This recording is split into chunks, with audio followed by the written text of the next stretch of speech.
Përmbledhja e ngjarjeve kryesore të ditës në Radio 7. Deputetja e zgjedhur e PDK-s Ganimete Mysliu kritikoi kryeministrin e detyrë Albin Kurti lidhur me qëndrimet e tij për zgjedhjen e presidentit të ardhshëm. Mysliu tha se Kurti intereson një president me rol të kufizuar politik dhe pa ndikim në vendimarrje. Kurti do më pas një marionet siç e ka Albulena Xhiun që e ka ushtruesit e detyrës për të kryer punët e tij, paralajmëroi Ganimete Mysliu. Deputetja e Partisë Demokratike të Kosovës ka përmendur edhe raportet e Kurtit me ish presidenten Vjosa Osmani, duke thënë se përplasjet mes tyre kanë ardhur pikërisht për shkak të dallimeve rreth rolit të presidentit. Qeveria e Maqedonisë së Veriut është në pritje të nxjerrjes së plot përpara përgjegjësisë së rastit të elmimit të popullatës në Gostivar. Ministri i Mjedisit Jetësor dhe Planifikimit Hapësinor Muhamet Hoxha deklaroi se rasti i ndotjes së rrjetit të ujësjellësit në Gostivar është një incident serioz i cili ka rrezikuar drejt për drejt shëndetin e mirë të qytetarëve. Është e rëndësishme që qytetarët të dinë dhe cilat janë kompetencat e përcaktuara me ligj. Furnizimi me ujë të pishëm, mirëmbajtja e sistemeve të ujësjellësit, grumbullimi dhe trajtimi i ujrave të zeza janë kompetencë komunave dhe ndërmarrjeve publike komunale. Pushteti lokal, të nderuar, është linja e parë e përgjegjësisë për funksionimin e sigurt të këtyre sistemeve, si dhe për vendosjen dhe mbrojtjen e zonave sanitare mbrojtëse rreth burimit të ujit. Mbetet në fuqi vendimi për ndalimin e përdorimit të ujit për pije për përgatitjen e ushqimit nga ujësjellësi i Gostivarit. Drejtori i Agjencisë së Ushqimit dhe Veterinarisë në Republikën e Maqedonisë së Veriut, Oliver Milanov, nga ambientet e Këshillit të Ministrave deklaroi se situata do të ndryshojë vetëm pasi analizat laboratorike do të konfirmojnë sigurinë e ujit. Ne do të vazhdojmë ta monitorojmë me kujdes situatën dhe të marrim masat e nevojshme ligjore për zbardhjen e plotë të rastit si dhe për eliminimin e shkaqeve që kanë çuar në këtë gjendje duke rrezikuar shëndetin e qytetarëve. E sigurojmë opinionin se asnjë aspekt i procedurës nuk do të mbetet i pahetuar, deklaroi Milanov, drejtori i Agjencisë së Ushqimit dhe Veterinarisë në Maqedoninë e Veriut. Prokuroria Themelore Publike Gostivarit Maqedoninë e Veriut publikon të dhënat për helmim masiv të popullatës. Sipas të dhënave zyrtare, shkak për ngjarjen e rëndë është bërë futja e ujit të ndotur me fekale dhe baktere nga një kanal i hapur në sistemin e mbyllur të ujit të pishëm. Si përgjegjës për këtë ngjarje janë arrestuar ushtruesit e detyrës së drejtoreshës së ndërmarrjes publike komunale në Gostivar, udhëhesi teknik i sektorit për punë teknike dhe udhëhesi departamentit për ujësjellës, kanalizime dhe punë ndërtimore. Sipas prokurorisë, më 25 qershor drejtuesit e dyshuar u kanë dhënë urdhër punonjësve të vendosin 3 pompa zhytëse në një kanal me një ujë sipërfaqësor pranë dhomës së tej mbushjes së rezervuarit të ujit të pishëm me arsyetimin se po testonin presionin. Përpasoj është shkaktuar përzierja dhe futja e substancave të dëmshme në tubin kryesor që furnizon me ujë të pishëm gjithë komunën e Gostivarit dhe një pjesë të fshatrave përreth. Ulet fluksi pacientëve të rinj të kontrolluar në spitalin dhe qendrën shëndetësore të Gostivarit të dyshuar me helmim. Sipas tyre, në mënyrë deri më tani në spitalin e përgjithshëm të Gostivarit janë trajtuar rreth 1500 pacientë, ndërsa në qendrën shëndetësore të Gostivarit rreth 1300 të tjerë. Gjithashtu janë kryer 81 anketa epidemiologjike. Sa i përket trendit ditor të pacientëve të rinj, të dhënat tregojnë se janë vënë gjithsej 564 pacientë të rinj në spital dhe në qendrën shëndetësore që paraqet ulje krahasuar në ditën paraprake.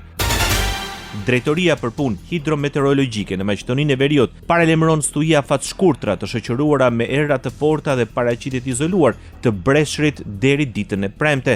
Në njoftim thuhet se në shumë vende priten paqëndrueshmëri atmosferike.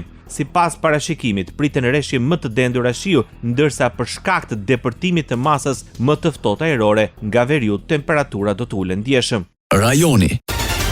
NATO e deklaron se është duke optimizuar gradualisht praninë e emisionit të këforit në Kosovë, por ka theksuar se çdo ndryshim do të bazohet në vlerësimet e sigurisë dhe mund të rishqyrtohet nëse situata në terren e kërkon. Reagimi erdhi pasi një media serbe kërkoi koment lidhur me raportimet e këforit se synon të tërhiqet nga ura kryesore mbi lumin Ibër në Mitrovic dhe nga sigurimi i manastirit të Deçanit. Në përgjigjen me shkrim, një zyrtar i NATO-s rikujtoi deklaratën e mëparshme të aleancës duke theksuar se optimizimi i pranisë së këforit do të zhvillohet në mënyrë graduale. Në fund të deklaratës, NATO e rithekson mbështetjen për dialogun e ndërmjetësuar nga Bashkimi Evropian ndërmjet Kosovës dhe Serbisë.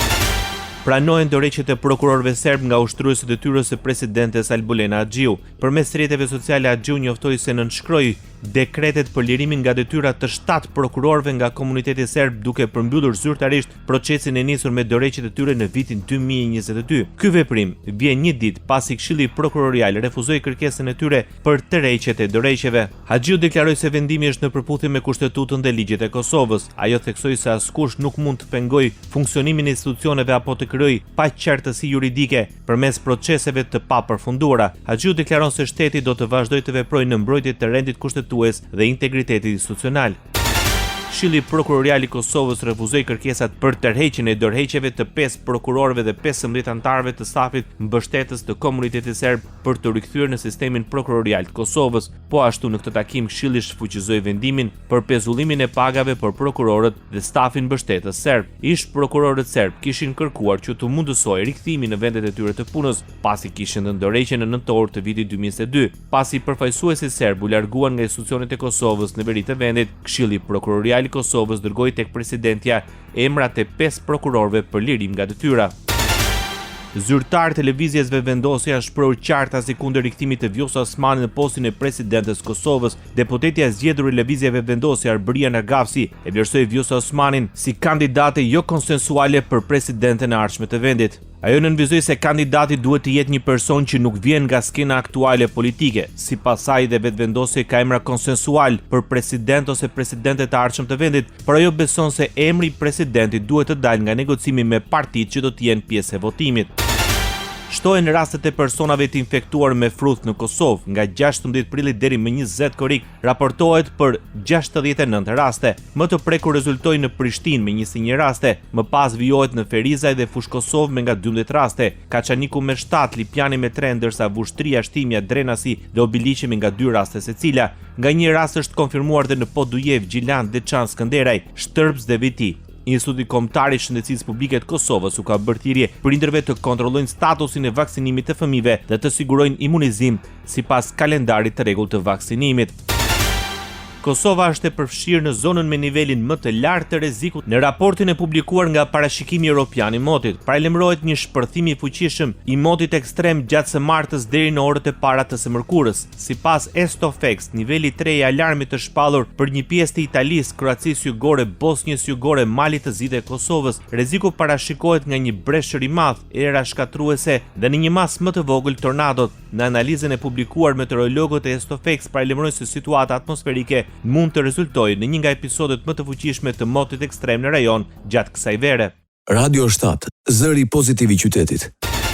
Ministri i Mbrojtjes së Shqipërisë Ermal Nufi e konsideroi si skandaloze dhe të papranueshme deklaratën e ministres serbes Snežana Paunović, e cila u shpreh se po të kishte qenë në vend të Miloševićit, do të kishte kryer pastrim etnik në Kosovë. Në konferencën e mbajtur për mediat, Nufi vuri në duke se çdo përkrahje dhe heshtje përballë një deklarate të tillë është po aq vrasëtare.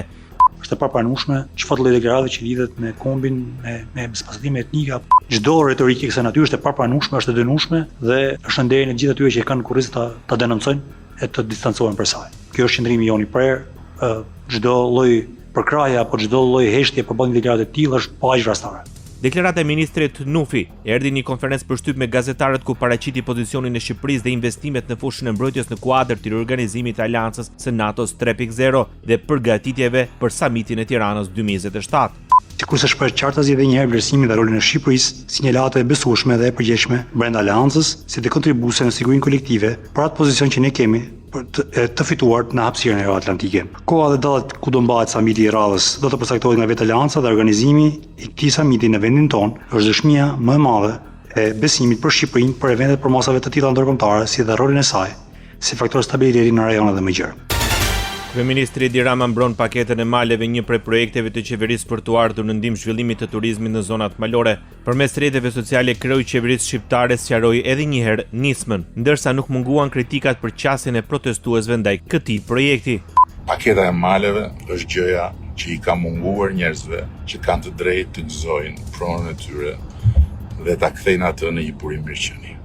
Kjo është paketa e maleve. Dhe këto janë argumentat dhe fakte. Zhurma, llafet dhe akuzat, shpifjet, sharjet, vetëm mjegullojnë sytë atyre që merren me to apo zhyten në to. Paketa e maleve do të jetë një histori e madhe suksesi e Shqipërisë dhe shqiptarëve për të ba Zvicrën e vogël të Blertës.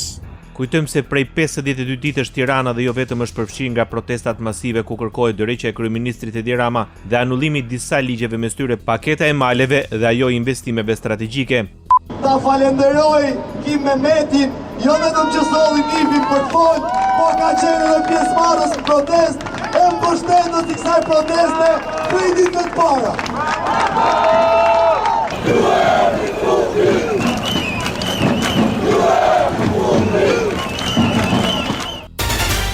Drejtori i përgjithshëm i policisë së shtetit në Shqipëri garanton sigurinë në përpunimin e pasagerëve në aeroportin Nën Tereza.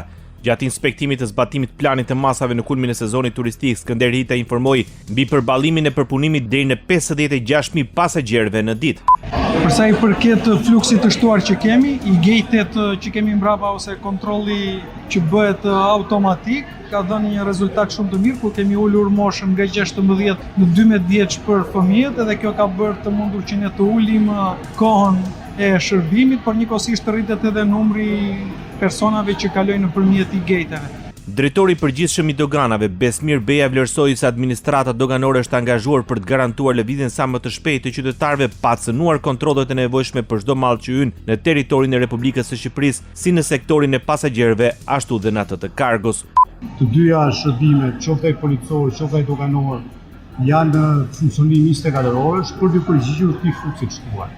Drejtoria e përgjithshme e doganave është angazhuar për të garantuar lëvizje sa më të shpejtë të çdo qytetari nëpërmjet kësaj pike qytetare, por nga ana tjetër të kontrollojmë me kujdes çdo mall që hyn në Republikën e Shqipërisë, qoftë nëpërmjet pasagerëve, pra sektorit të pasagerëve.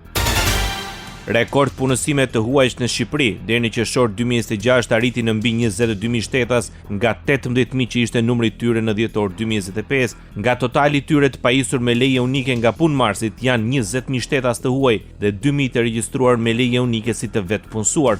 Numrin e të huajve të pajisur me leje unike nga punëmarrësit e kryesojnë shtetasit nga Filipinet, India dhe Egjipti. Italianët dhe shtetasit e Kosovës vijojnë të kryesojnë vetë punësimin. Bota. Presidenti i Shteteve të Bashkuara të Amerikës Donald Trump vendos një tarifë doganore prej mbi 50% për një gamë të gjerë mallrash të importuara nga Kanadaja si kundërpërgjigje ndaj asaj që ai e quajti trajtim i pabarabartë i makinave, produkteve të byllmetit dhe alkoolit amerikan. Zyra e përfaqësuesit të tregtisë së SBA-s njoftoi se tarifat do të zbatohen për importe nga Kanadaja me një vlerë prej gati $20 miliardë. Ndër mallrat e prekura janë produkte të përdorimit të përditshëm si vera dhe shkopinjtë e okejt, si dhe mallra industrial si çimentoja. Megjithatë, disa eksporte kyçe do të përjashtohen nga tarifat doganore për fshirë, energjinë, kaliumin, mineralet kritike dhe peshkun. Kanadaja paralajmëron se është e gatshme të intensifikojë bisedimet tregtare me Shtetet e Bashkuara të Amerikës në javët e ardhshme. Kryeministri Mark Carney njoftoi se tarifat doganore do të hyjnë në fuqi prej 30 ditësh, do të përbëjnë një përshkallëzim të madh të tensioneve tregtare mes dy fqinjve të Amerikës së Veriut. Ky është veprimi më i fundit të një sër veprimesh të njëanshme tregtare nga SBA, të cilat nisën me vendosin një sër tarifash doganore në shkelje të drejtë për drejtë të marrëveshjes SBA Kanada-Meksik, sa Carney në një deklaratë të publikuar në platformën X. Tarifat e reja doganore do të zbatohen për të gjitha mallrat e përfshira pavarësisht nëse produkti mbulohet nga marrëveshja ekzistuese e tregtisë së lirë mes Kanadas, Shteteve të Bashkuara të Amerikës dhe Meksikës. Ndoqët edicionin informativ të lajmeve në Radio 7, zëri pozitiv i qytetit.